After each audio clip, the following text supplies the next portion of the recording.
Hey, are you a business owner, entrepreneur, or professional? If so, we want you to apply to be a featured guest on our show.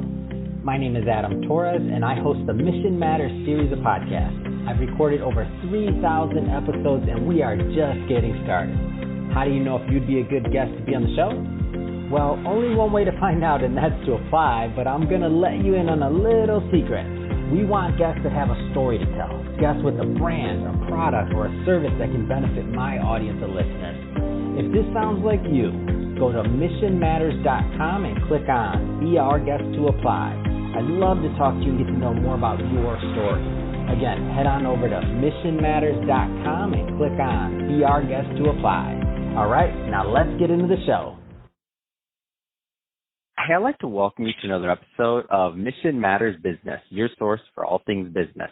My name is Adam Torres. You can follow me on Instagram at AskAdamTorres. Keep up with my book releases, book tour schedule, signings, all that other good stuff. Always love to connect with you there. And as always, if you'd like to apply to become a co-author of one of my upcoming books, just head on over to the website, missionmatters.com, and click on Become an Author to apply. All right, so I have Eric Neef on the line. He's co-founder and CEO over at Evolve Consulting. Eric, welcome to the show. Thank you. It's good to be here and good to meet you virtually. All right. Well, hey, I am excited about today's topic and to learn more also about Evolve Consulting and how you're helping your clients. So today's topic, inclusion, equality, and diversity, and how the word order matters. So I'm excited to get into this, and maybe just to get us kicked off, I guess the point that makes the most sense to start at is what is your philosophy on inclusion, equality, and diversity? Yeah, thank you for inviting me to this topic. It's one I'm passionate about and one I became passionate about 8 years ago. My business partner and I were working for another firm, and big firm that had typical processes for promotions of people, and we watched one of the most successful people who happened to be out on maternity leave get passed over for promotion. And it was really a wake-up call for me to realize that those things should not affect career progression and individuals' ability to progress their own careers based on life circumstances. So it caused us to, when we started the firm, to set out on a path to both pay fairly, so to bridge the gap in gender equality and pay, but also in other experience we had, we noticed a lot of our clients were implementing diversity and inclusion initiatives. And we paused and thought about diversity is kind of a metric, a measurement of how inclusive the company is. So we set out and we're very intentional about saying from day one, our initiative will be inclusion first, equality second, and diversity as a measurement of how well we're achieving the first two. So that's why the word order matters so much to us, and that's our philosophy on that topic. So, Eric, what are you doing at Evolve in this space to get better? Because I feel like everybody starts at a certain point, and some people are further along down that path and have had further discussions. But in my opinion, there's always going to be some room for improvement there. What are you doing at Evolve specifically that you think is interesting for our audience? Yeah, what I think is really, I've been very fortunate in my career, better than I think I've been good or intentional, that circumstances have created opportunity. And one thing that our head of HR and recruiting started doing after the pandemic hit was we went from doing all of our interviews, primarily we were getting candidates for employment here through referrals, and in-person interviews were the first step to sit with her in person. And I think consciously, subconsciously, or otherwise, that leads to two challenges that are pervasive in the technology industry, which is that you tend to get referrals from people that look and sound and act like yourself.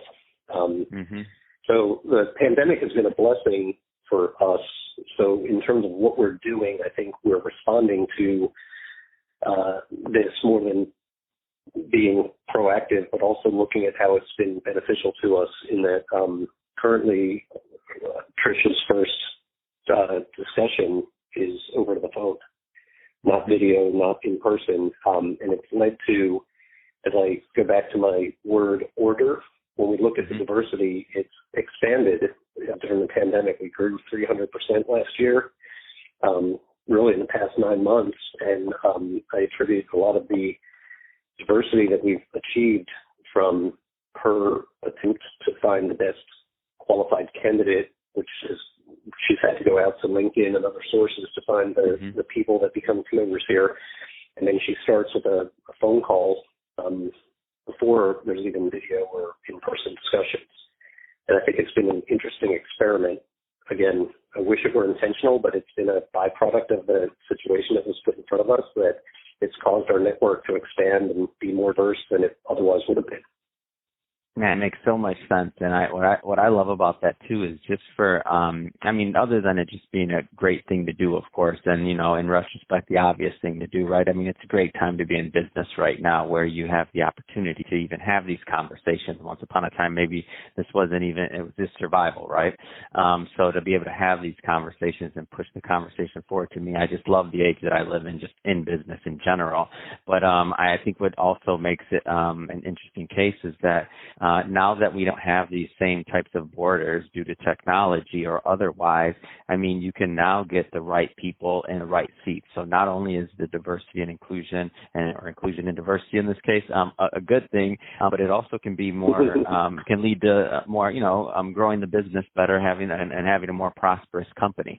Can you talk a little bit more about that and what that's meant in your career up to this point? Yeah, it's been interesting, and I appreciate you catching yourself and switching the word order there to inclusion and diversity. Geographic borders was also a limitation that we intentionally imposed prior to last March of 2020. We are very passionate about being close with our team members. We don't call our employees, we call them team members because we are all part of the same team. And, being able to go to church with, be at the same schools with the people you work and serve as clients is important to us. But when the pandemic hit, that broke down the geographic barriers and it opened our hiring opportunities to team members that reside outside of where we have locations and where we serve our clients. And the amount of people out there that chose to live either because their spouse needed to be somewhere geographically or just a lifestyle decision, there is a amazing amount of talented people that exist outside of the geographic boundaries that exist where our clients tend to have their offices. So it's really about those boundaries as well. So I think it's an exciting time. I went for a jog back when the pandemic hit, and I remember exactly where I was in my neighborhood during this walk, run, jog that I was on, thinking, I remember in 2015, I still heard people making excuses about the Great Recession affecting their business. And this was week one of the shutdown. At the time, it was a 3-week shutdown we had in our office building. And I remember thinking, if this is 3 weeks, 3 months, or 3 years, in 2025, people will be talking about how the pandemic has hurt the business. I'm going to look at the potential positives for this. And we rallied. We got behind the fact that we no longer spend 30 minutes driving from meeting to meeting. We can do it all over Zoom or Teams, whatever interactive media we choose to use. And we've used it as an opportunity to engage more intentionally with our clients and our prospective clients. And I just think there's a great opportunity at every challenge that's created. It's awesome.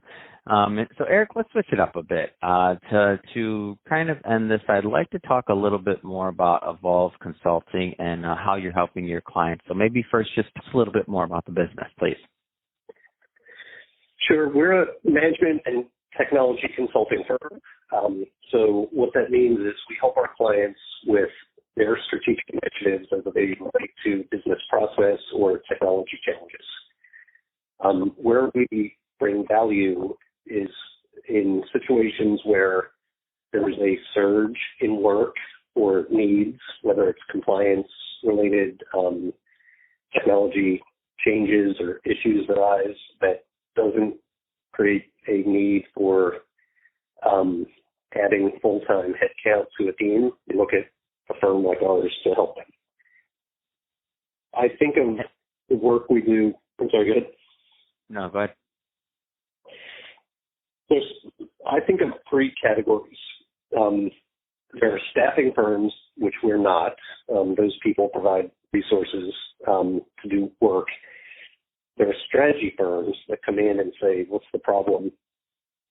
Pay us a fee, and we'll go solve it for you. And then there's the space we play in, which I think is right between the two. We bring really smart people that can solve problems in a defined period of time for a fee, hourly, or by the project. We get in, we help them solve that problem or issue, and then we get out. So two most recent examples. Regional bank was challenged with doing the PPP funding initiative. They hired one of the strategy firms to implement software to help them do those things. They hired some staffing people to be arms and legs and hands on keyboards to go process applications. But the process between getting applications entered and leveraging the software to process those PPP loans, payroll protection program for anyone that's not familiar with it, during COVID, we played right in between those two situations, organizations. One provides software, one provided extra people, and we helped adapt the bank's processes in order to be able to process those loans quickly and efficiently and be prepared for the forgiveness that the government has provided. What are the, so I'm going to give you an opportunity, of course, to leave contact info so that those that are listening that want to connect can. What are typically the right types of businesses or industries or niches that that are a good fit to work with you and your team? Sure. We don't focus in a specific industry, although we do have a lot of experience in financial services and fintech, but manufacturing, consumer packaged goods, large companies, typically Fortune, I would say 2000 are the right fit for us. Smaller companies tend to have different needs than what we provide. So we're in the Fortune 2000 space, and we tend to have more experience in financial services, manufacturing, and companies that have or need processes either redefined, improved, or implemented. Fantastic. And Eric, what's the best way for people to reach out if they want to learn more about Evolve Consulting? Sure. So they can call, email, or get to us on LinkedIn or our website. On LinkedIn, we're Evolve Consulting. Our phone number is 214-697-3030. Our website is evolve.consulting. Can also be reached at evolveconsulting.com. We're on Twitter at Let's Evolve. And email, part of our culture and kind of the philosophy of the way we do things, we're very inclusive and like to be fun, so it's hello@Evolve. Actually, hello@evolveconsulting.com. Awesome. Well, I have to say, Eric, it's been a pleasure having you on the show today, and I appreciate you coming on. And the topic, I think, is spot on and I think very timely. So inclusion, equality, and diversity, and how the word order matters. So thank you again for coming up with that one for us. And to the audience, as always, thank you for tuning in. Hope you got a lot of value out of this. If you did, don't forget, hit that subscribe button. We'd love for you to be a return listener, have more great guests just like Eric coming up for you. Don't want you to miss out. And Eric, thanks again for coming on the show. It's been a pleasure. Thank you, Ed. I love what you're doing. Appreciate it.